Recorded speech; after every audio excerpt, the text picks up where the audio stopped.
Good evening, everybody.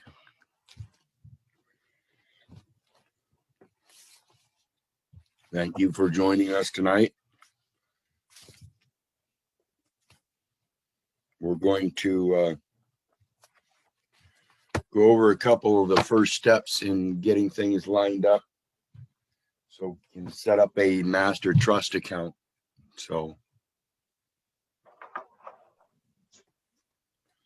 And that's going to be one of the first steps, getting that birth certificate, of course. And we don't have to worry about authenticating the birth certificate, guys. If you've got one, you've got it authenticated, that's fine. We can still use it, but you don't have to. Basically, what we're doing with that birth certificate is just putting a value to it. That itself is going to authenticate it through the process, what's called perfection. What we're doing here, you hear about people doing the UCC, SPEC, secured party creditors, and having to perfect title. Well, that's the process of the conversion from the monetary system to a credit transitional system, is perfecting the title so you no longer have to use their equipment. You're just going to use a plastic card, transfer your credits. Nobody else can dig into it. That's the basics of what we're trying to do. So the main thing we're going to be talking about is the Uniform Power of Attorney Act, because that's one of the main things we're going to do after the birth certificate. Is we got to make sure we've got other things set up, such as living will and stuff. In order to do all that stuff, we want to make sure nobody else is going to assert any kind of assumed powers of attorney. So what you have to do is write up a durable power of attorney in fact. And in that, you're going to revoke all other previous powers of attorney. Unless you've got some setup that you want to work with. You know, there are some people that already have powers of attorney set up for certain things. So, you know, if you feel comfortable with that trustee, that's fine. But that's the important thing about this, folks, is when we're doing this, that power of trustee, your power of attorney takes a lot of responsibility. Not just in the person that you're assigning, but it takes a lot of responsibility in yourself, making sure that that assignment is a proper one.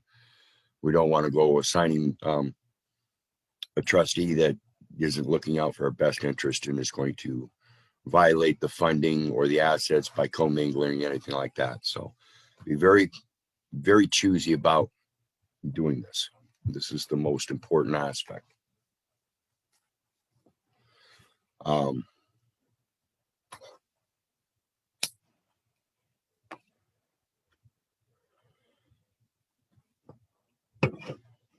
Most of them are going to be short and simple. That's all you got to do is show your intent that you're revoking other previous powers and you're sound mind and body and capable of making your own decisions. That's the basics of a general durable power of attorney. In fact, the things beyond that, when we start assigning other things in the trust to a trustee, we have to be sure that we know that trustee is capable of doing it.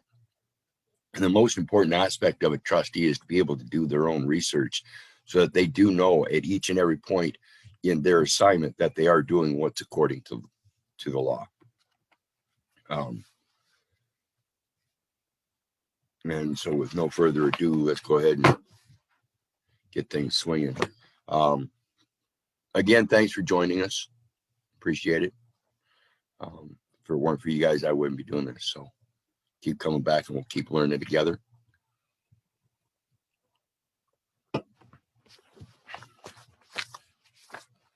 And a couple points I want to point out before we get started with the durable power of attorney is, and I have to look this up and get it up in the thing there, but the basics of everything is arbitration. It's just, there's no other way around it. And everything we do when we discuss we're in the middle of arbitration right now. This is in fact an arbitration. You guys are going to get some information here tonight, and if you think it's good information, you're going to turn around and you're going to agree to come back tomorrow night. But it's not set in stone, so it's just a simple contract. When we start getting into other contracts, that's when we've got to start worrying about the wording and the language, and making sure that the trustee knows what they're doing, because then we do have a third person involved. And this here, it's just a simple contract, me and you. And if you want to come back tomorrow night, I'd be glad to have you. You know, there's no third party except for this device, but it's not really a trustee. It's just a transitional unit. So when we assign the trustees, we've got to be careful. It's going to be arbitration in everything we do. And that trustee, if you trust them, they should know the trustee position already, and you should as well. You should know what trustees are required to do and what they're capable of doing. So it's important to get familiar with federal arbitration, and we'll go over that at some point too, because that's part of, like I said, it's part of bankruptcy. When you go into bankruptcy, you're going to arbitrate there. And it's basically all it is. We're just going to fix the records and arbitrate things. So nobody should be accusing us of paper terrorism or anything like that. We shouldn't be filing documents with the court. It's going to be a matter of private right and going through a bank, establishing certain powers and setting up a commercial transaction of converting everything from the probate court to your own private estate under your own trustee assigned. And one of the things I want to point out is that in 5 USC 301, under departmental regulations, is where the birth certificate comes in. And if you're familiar with Title V of the United States Code, that's government, organization, and employees. So what's happened is the birth certificate is actually meant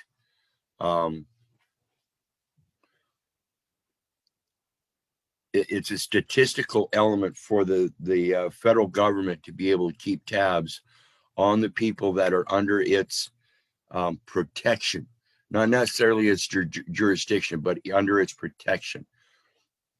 Because when we think about this, even a foreigner coming to America, when they cross that border, they're not a citizen of the United States, but the United States still has it bound. They are bound by duty to protect that foreigner while they are on American soil. So long as that foreigner is operating as a man, just like anybody else, and it's not committing any crimes, they have a responsibility and obligation to protect internationally protected people. And that's what we're at. That's where we're at. We're not domestic people of the government. We are not government organization employees. We are that foreign entity that they have a responsibility to protect as international people. International people. So it's very important to realize that. All comes from the government organization for their risk management. And that's why we have insurance and stuff and all that. The next one, and I'll find these links and post these. These are from printed materials. You guys know I go through and I print up a lot of material offline for my own records so I can keep them and do my own further research. So I will have to look these links up and post them again. But the next one is it's a short one. I think everybody should read. It's about about 9 or 10 pages, 11 pages. It's 11 page long document from Harvard Law Review, and it talks about tracing your trust property, so that it's, even if it gets confused and commingled, you can still trace that property and remove it. And that's what we're talking about, is removing all the probate, everything from probate into a private estate. And that's why I say we have to establish that durable power of attorney in fact, and get a living will set up. So when we do that, we've got something that is, even though it's not tangible, it's the aspect of having it set up already, so that we can put all that in, even though there's not going to be anything to put in, just a value that we're going to put on a certificate, so we can monetize that. And that's what we're going to transfer. All their information, all the information, everything should be expunged from their record. And the value of all that information should be transferred to a credit account. And that's what we're looking at. So I'll post that when we get done, because that's very important to learn how to do this stuff without commingling the funds. That's the biggest thing about it, is that's actually what they're doing, is they're conveying the US dollar for a Federal Reserve note. And that's, people don't comprehend that. That's an unlawful conversion. The Federal Reserve notes are only meant for government use and not for the private people. We're supposed to be using US dollars. And that's what the effect of this is going to take on. Those credits are going to be deposited into an account. And it doesn't matter if anybody calls it a US dollar or a Federal Reserve note from now on. It's a credit. So no matter how the internal monetary system fluctuates or changes, that $1 in your account will always be $1 according to the market. Always. Now, the next one is the Uniform Power of Attorney Act. And this one I'm going to look up and pull up right now.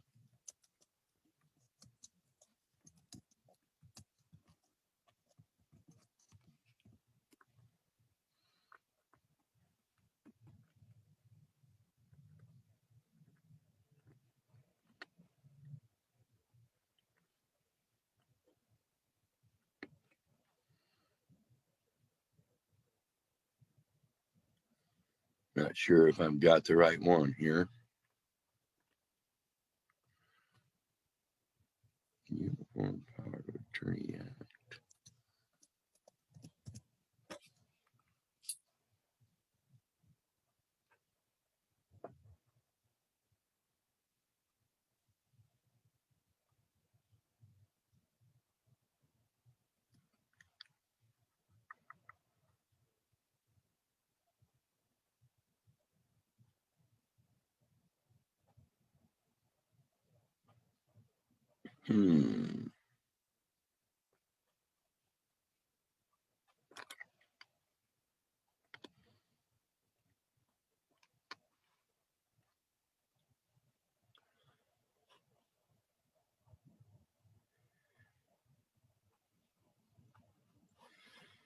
Oh, come on. Now my mouse wants to quit working.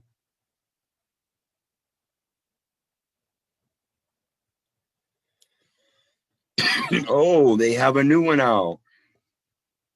So we'll have to get that one up and going. It's going to be the basic same stuff. There might be some minor changes. No. There we go. I think that's it. Okay. So I just ended up clicking on a link and it downloaded again. It's a straight download. If you put in Uniform Power of Attorney Act 2006, a PDF will come up, and that's what we're looking at.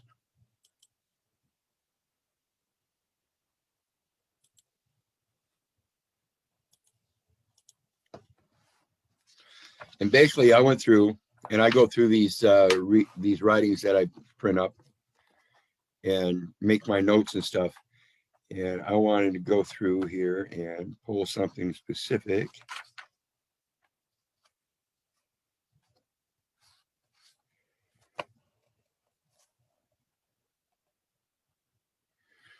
primary purpose of durable power of attorney is to provide an individual with an inexpensive, non-judicial method of surrogate property management in case you become incapacitated. And what it is that was done when you were born. Instead of getting an estate as an adult, when we turn 18 and we walk out the door of mom and dad's house and dad says, here's your part of the estate, is the way it used to be. Today, we have estates being set up at birth and nobody even realizes it. And then when they turn 18, the state continues administrating that estate without saying anything to anybody. Even though it's published on the record, it's their record. Like I said, it's government employee stuff. And so they don't put it in the public school system. That's why they took the civil courses out. If you're not going to be part of the government, you're just going to take benefit, then you don't need to worry about the civil system. We'll only catch the ones that are really bright. And that's not the way it's supposed to be. So starts out right away with the education system and people not realizing we do have an estate that we need to settle if we're going to follow our Lord's words and live in prosperity and abundance. Because one of the requirements with that, just like any other trust, as a trustee, one of our responsibilities is to replenish. See, as a trustee, we don't help the beneficiary squander the estate. As a trustee, one of the main functions of the trustee is to help the beneficiary learn the estate so they can capitalize on it and build it. That's the purpose of the estate, is to build it. In that replenishment, not in a materialistic, greedy sense, so you can replenish and build more wealth for yourself, but more so you can replenish, so that if your neighbor for some reason has a child that has some kind of disease and it kind of sets them back for life, you can be one of those neighbors and says, well, we've been doing this long enough. Here's some extra. That's what it takes. That's what it truly takes to spread the word of our Father, is showing that we really care without the monetary system, because that's what's fucking us up. 1 Timothy chapter 6, verse 10, for the root of the love of money is the root of all evil. So we really need to comprehend that in order to be prosperous ourselves, the only way I can help myself is by helping others. And in that helping others, I see helping myself. I really do. I sit here, I don't have a whole lot today, but it's a lot different than the way I thought yesterday. Yesterday, I was thinking I needed money and I didn't need you. Today, I know I need you, and money can go to hell. It can burn in a fire just like they do the book burnings. I don't care. So it's very important to realize the aspect of building the trust is paramount in choosing a trustee that's going to be able to operate appropriately.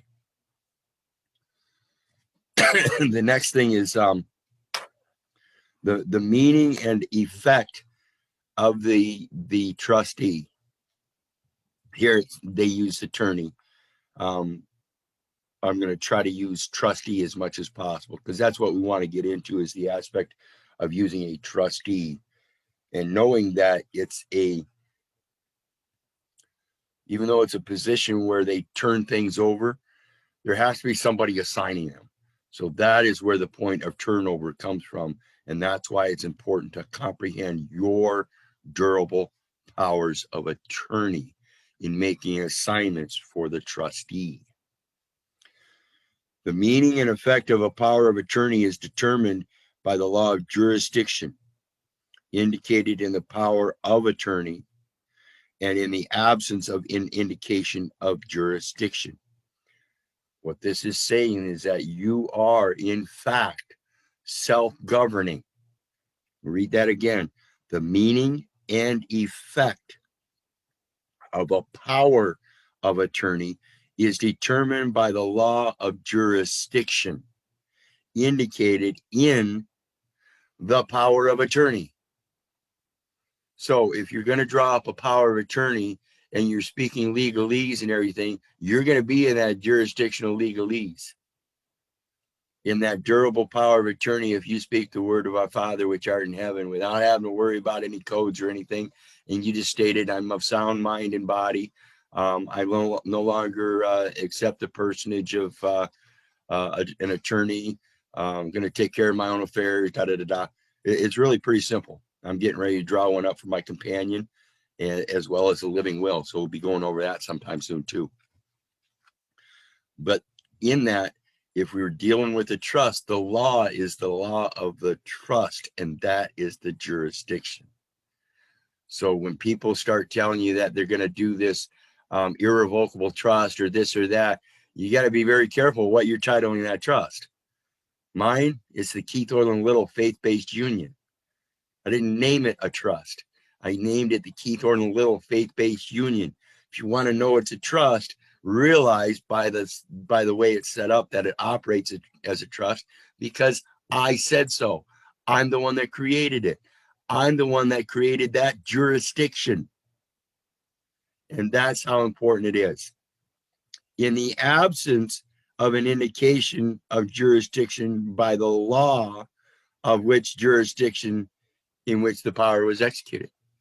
And so when we realize that we're age of 18 and we can go out and make our own decisions, and at the same time that the state has an estate set up in our name, and they're commingling, truly they are commingling in our private estate, they're asserting a probate estate, knowing that probate means that it's the estate of a decedent and not a live man. They are two different things, very distinguishable. And these lawyers and judges and clerks that walk in and out of these courts know this. Don't ever let them fool you and play dumb. It's very simple.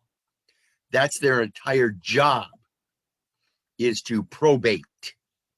In other words, move items that nobody is stating they have a will over. They are probating and moving what they claim to be abandoned property. Because at the age of 18, nobody went to the state and claimed it and pulled it out of that jurisdiction. And that's what that is. By the law of the jurisdiction in which the power of attorney was executed. So when they executed that power of attorney when you were born through inducing mom at the hospital and created that certificate of live birth, that was the power of attorney set up.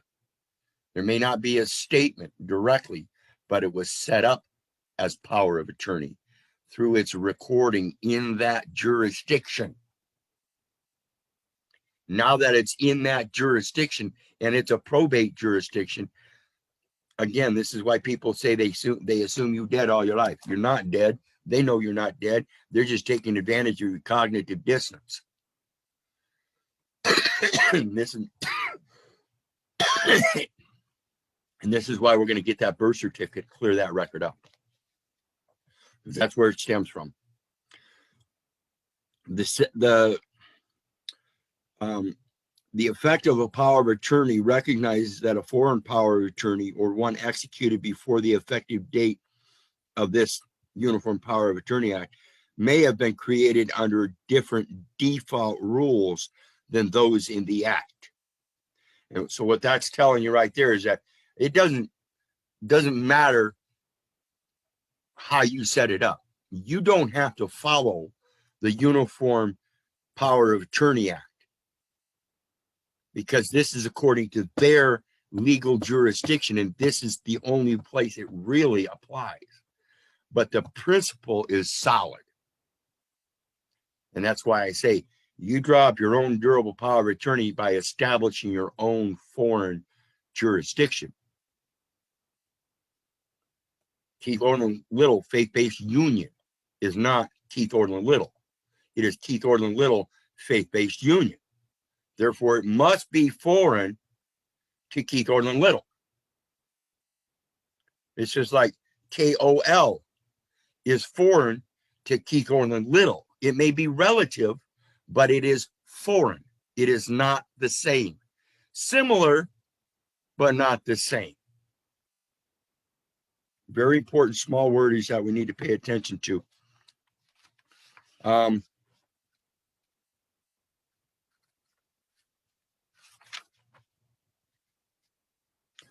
there's an important part when we're doing up the durable powers of attorney in fact.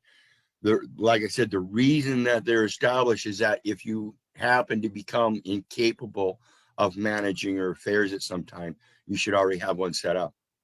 And having said that, if you've already got one set up, but you're just fine in health and everything, doesn't mean that you shouldn't still have some kind of trustee helping to take care of certain things. It's like me and my companion. She doesn't do things by herself. I do them for her. When people send her collection letters and everything, she doesn't step up as beneficiary and then switch hats and become trustee. As beneficiary, she hands everything to her trustee, and I take care of them in that capacity directly. And that's what it's about, is making sure that you have somebody that you can competently have full faith in.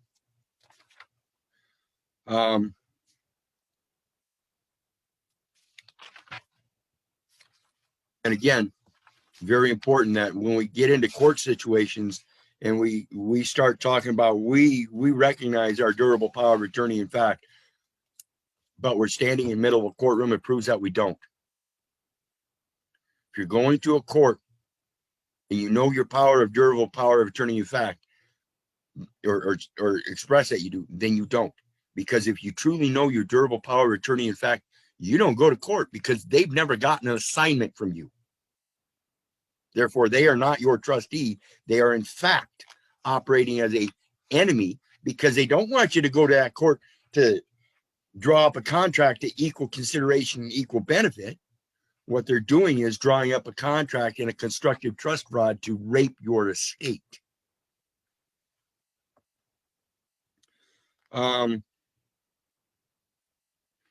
All of your expectations must be reasonable. You can't, just because you're in a different jurisdiction and you're creating your own estate doesn't mean you can make babble. It still has to be a reasonable document that would say, okay, well, that makes sense. Yeah, I would see how you could grant somebody the power to cut down the tree in the backyard. It's not my backyard. But you can't go around granting somebody as trustee to cut down the tree in somebody else's backyard because it blocks your view. You can't be doing that. You have to be sensible and reasonable and logical about every decision you make. The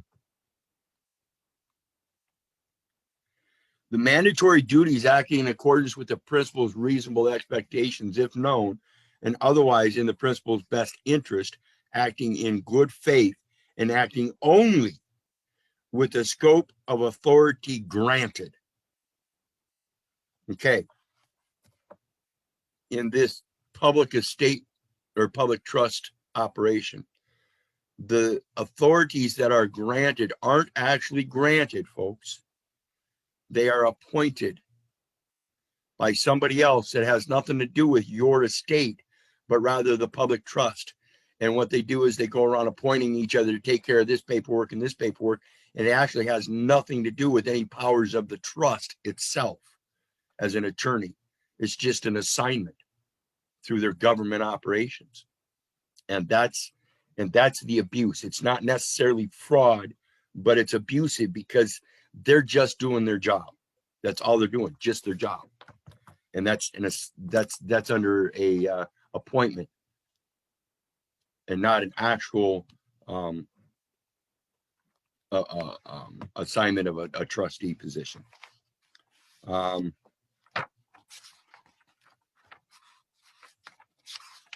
And this is one of my favorite. And like I said, there's a new one out, 2021. So I'll have to get that one and see if there's much difference.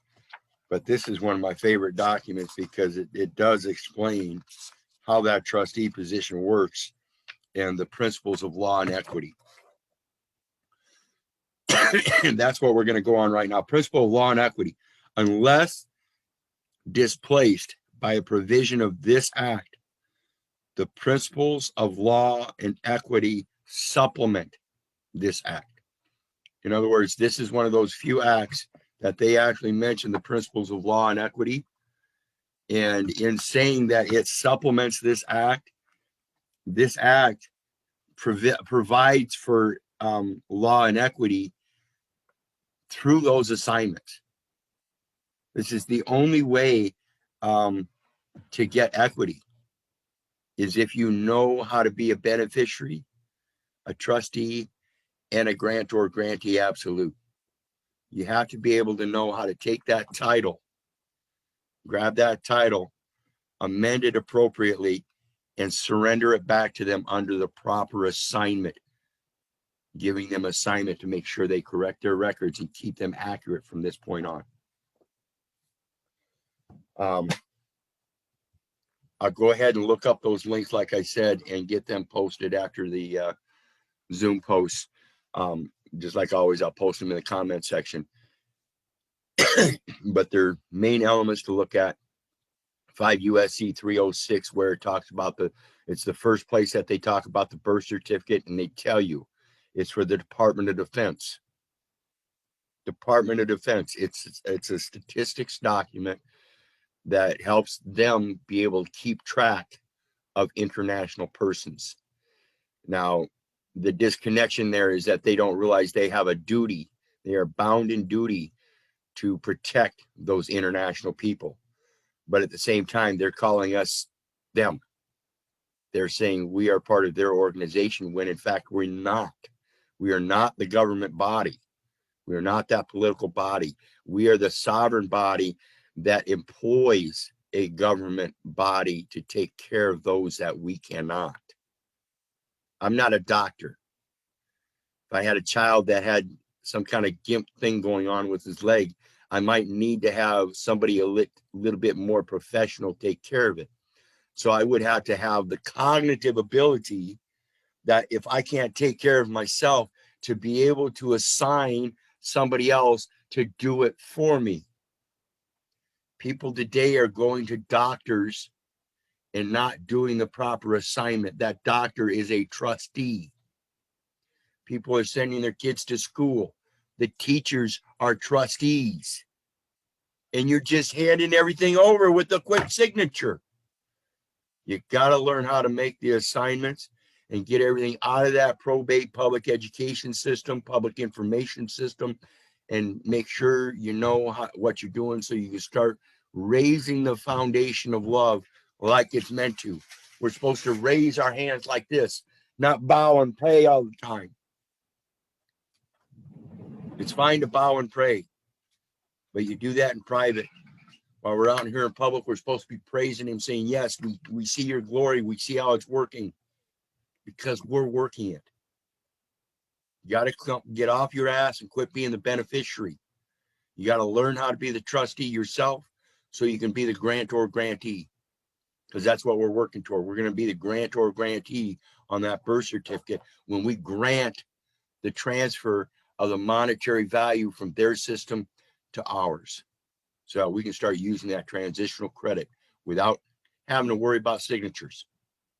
We just call up the local banker and say, make it so. Or it starts operating automatically. And then every year you just renew your contract. Every year you just renew that contract with the post office. Boom. And everything should be going through automatically. Everything's electronic now. It happens like that. And that's why I'm pushing this, get that electronic record done. That's where they're converting everything over to electronic record, and that electronic record will take everything right from your estate quicker than the paperwork can. Paperwork used to take days, months, years. Now they can correct an account like that. So we got about 5 minutes left. I'm gonna open the board. If anybody's got any questions regarding anything, please ask.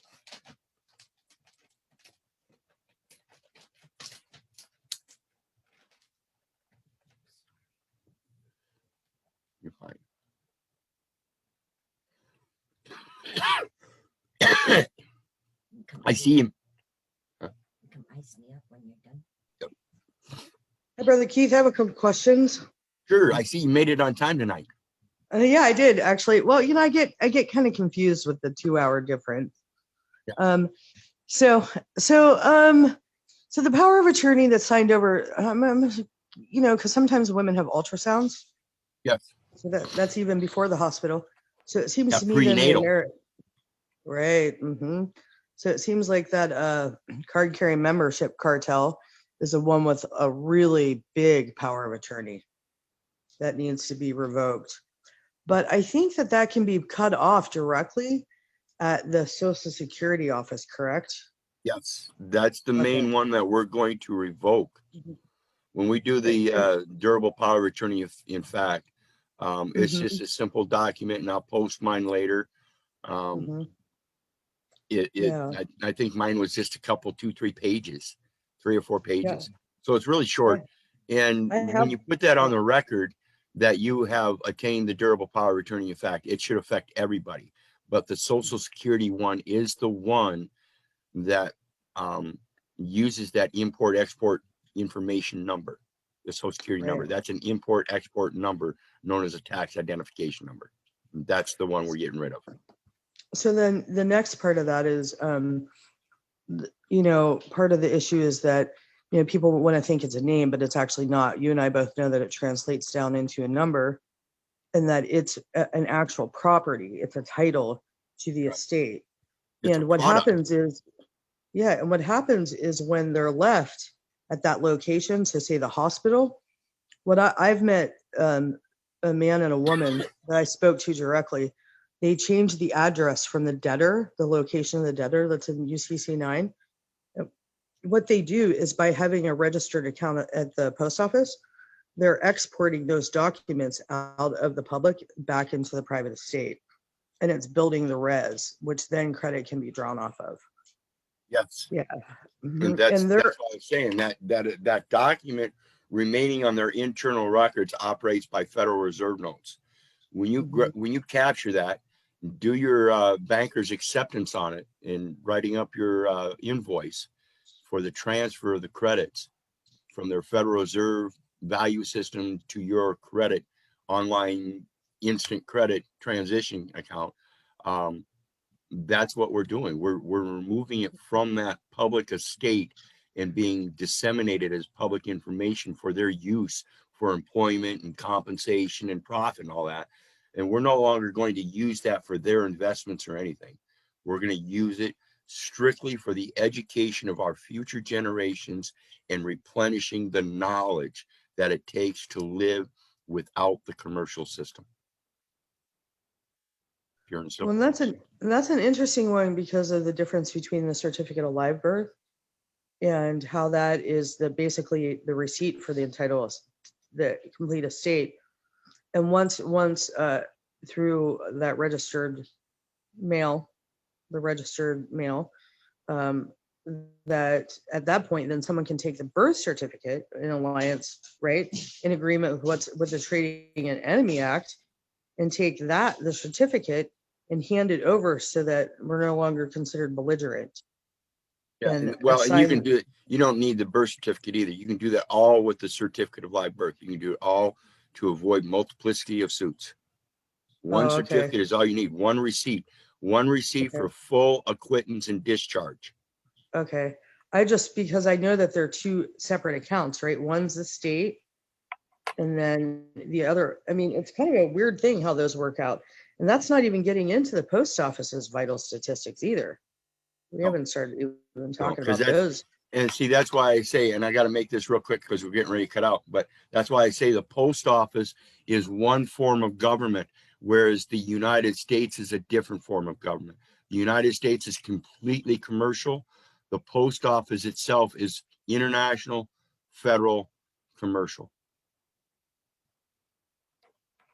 It's basically a government of its own. It is the one world government. The postal system is